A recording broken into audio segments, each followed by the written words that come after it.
परमात्मा दुख के, संताप के और परेशानियों के सर्जक नहीं है। और जब आप किसी ऐसी चीज का के लिए भी धन्यवाद कर दें तो जिसने ना की हो, तो उस पर उसको पश्चाताप होता है और वो आगे से ध्यान रखता है कि मेरी वजह से इसको दिक्कत हुई, जबकि मैंने तो कुछ किया ही नहीं था। लेकिन हम शिकायत करते हैं, धन्यवाद नहीं करते।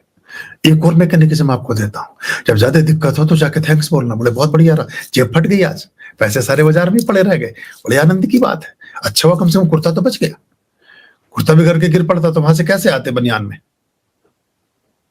अब भगवान कहता यार ये अजीब आदमी है, किससे पाला पड़ गया, ये कह रहा बड़ा धन्यवाद की जेब कट गई। लोग शिकायत करते हैं, मुझे कोई एक आदमी मिले, उन्होंने कहा कि हमारे विश्वास ही उठ गया भगवान जी पर से। तो मैंने कहा क्या हुआ, गलती उनकी खुद की, कह रहे गलती हमारी, भूल हमारी। अब ये हमने ऐसी ऐसी कुछ मनो में चीजें पाली हैं सब। जैसे मैं फिर उदाहरण के तौर पर उनको समझा रहा था कि हम गाड़ी चला रहे, मैं गाड़ी चला रहा हूँ और गाड़ी चलाते चलते मैं क्या ब्रेक मारना, मैं तो आराम से पलोथी मार के बैठा हूँ, परमात्मा मारेंगे ब्रेक। इस सुबह शाम तक उनको याद तो करता रहे, तो ब्रेक तक नहीं मार सकते मेरी गाड़ी का। मतलब ये ब्रेक भी मुझे मारना है, एक्सीलेटर भी मुझे चलाना है, अपने आप ही करते रहे आगे पीछे को, मैं बैठा हुआ माला टरका तो ना हूं।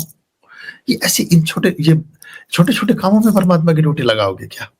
तो जो हमारे जीवन के बहुत बेसिक्स है, बहुत छोटी छोटी चीजें हैं, उनमें आजमाइश परमात्मिक शक्तियों की उचित नहीं है कि मैंने सुबह से शाम तक तुम्हें भजा, अब ब्रेक तो मार देते टाइम पे आके, और मेरा तुम्हारे पर से विश्वास उठ गया क्योंकि तुमने टाइम पे ब्रेक नहीं मारा, और मैं पलोथी मारे बैठा, जब तक मैं उतर रहा था तब तक आपने गाड़ी भिड़ा दी।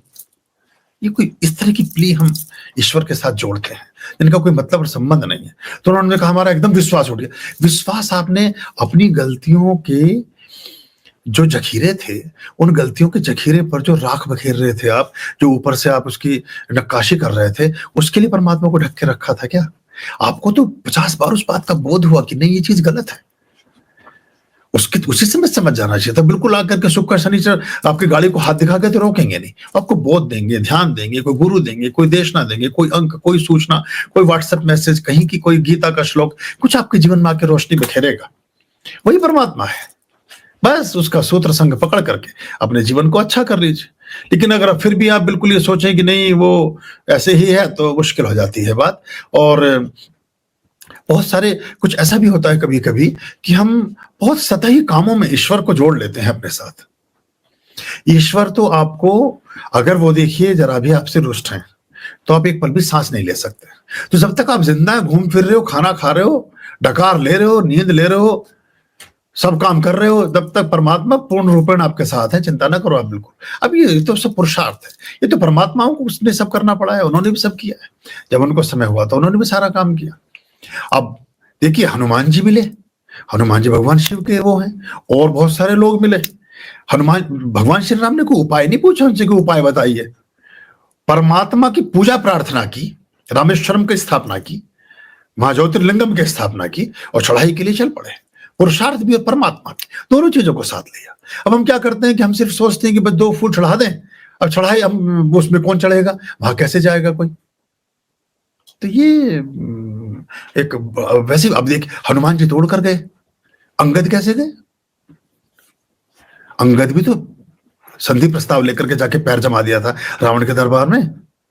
अंगद ने एक पत्थर की छपरिया पकड़ी और चढ़ के बैठ गया उसके ऊपर, जय श्री राम जय श्री राम, और नौका चली जा रही है, भगी जा रही है, उधर तक जाके लंका पहुंच गए। मतलब कई बार पता नहीं चलता कौन सा सूत्र कैसे काम कर सकता है।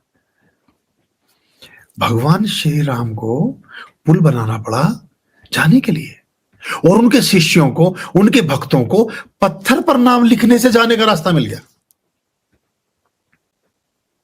ये बड़ी गहरी अवधारणाएं हैं।